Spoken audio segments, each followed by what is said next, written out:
Let's go. গুদুলি শেষে যখন সন্ধ্যা নেমে আসলো ঠিক তখন আমি ছিলাম সিসচুর বাজার অর্থাৎ ঢাকা ময়মনসিংহ মহাসড়কের পাশে অর্থাৎ বালুকার খুব নিকটে। শুনলাম এখান থেকে যে চমৎকার ক্যাফে আছে, যদিও রাত একটু হয়ে গেছে, তবে ক্যাফেটা দেখার সেই ব্যাপারটা মিস করতে পারলাম না, তাই চলে আসলাম ক্যাফে দেখতে।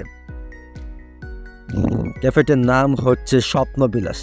চমৎকার এই ক্যাফেটা দেখার জন্যই মূলত একটু ঝুঁকি নিয়ে রিকশায় করে মহাসড়কে চড়ে চলে আসলাম এই স্বপ্নবিলাস ক্যাফেতে।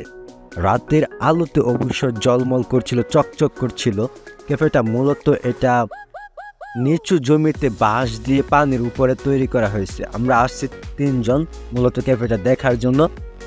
তো দেখতেছি বিভিন্ন বাঁশ দিয়ে এটা রং দিয়ে ডিজাইন করা হয়েছে। রাতের আলোতে আসলে এটা একটু ভিন্ন রকম সৌন্দর্য প্রকাশ করছে। আলোতে জলমল জলমল এরকম একটা ব্যাপার আছে। আর নিচে হচ্ছে পানি। আর একটা হুজুর কিন্তু আমরা নিয়ে আসছি। হুজুর যদি পানিতে পড়ে যাওয়ার চান্স থাকে তাহলে কিন্তু দুয়া ধরে আমাদের সেভ করতে পারবো। যাই হোক, জোকসে পার্ট। তো ঘুরতেছি, দেখতেছি, বিষয়টা আসলে ভালো ছিল।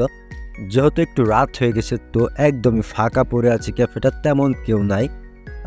2-1 জন মানুষ দেখা যাচ্ছে, আর 2টা বাচ্চা ছিল পাশে খেলা করতেছিল। ব্যাপারটা ঠিক এরকম। ধীরস্থিরে রুয়ে শুয়ে হাঁটছি আর যাচ্ছি আর দেখছি। মোটামুটি একটু লম্বা এরিয়া নিয়ে বেশ পরিশ্রম করে ব্যাপারটা তৈরি করা হয়েছে, সেটা অবশ্য বলার অপেক্ষা রাখে না।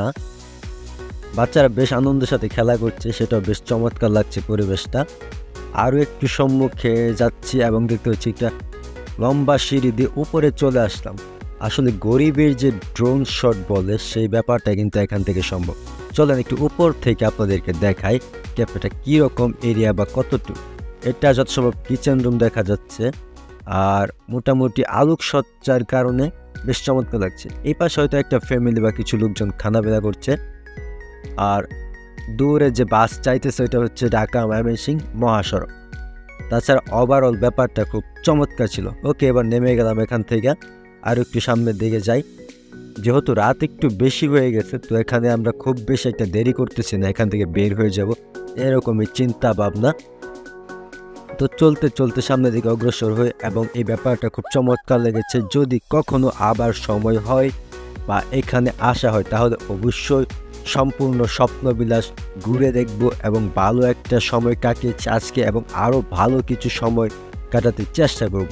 আশা করি এই সম্পূর্ণ ভিডিওটা আপনাদের কাছে ভালো লাগছে। আর যদি ভালো লেগে থাকে অবশ্যই একটি লাইক দিয়ে সঙ্গে থাকবেন, এমনটাই প্রত্যাশা। তাহলে আজকের এই ভিডিও থেকে এখান থেকে বিদায় নিতে হচ্ছে। আর সকলেই সঙ্গে থাকবেন, লাইক, কমেন্ট, সাবস্ক্রাইব করবেন, এবং ব্যাপারটা কেমন লাগছে জানাতে ভুলবেন না। Thank you. Goodbye.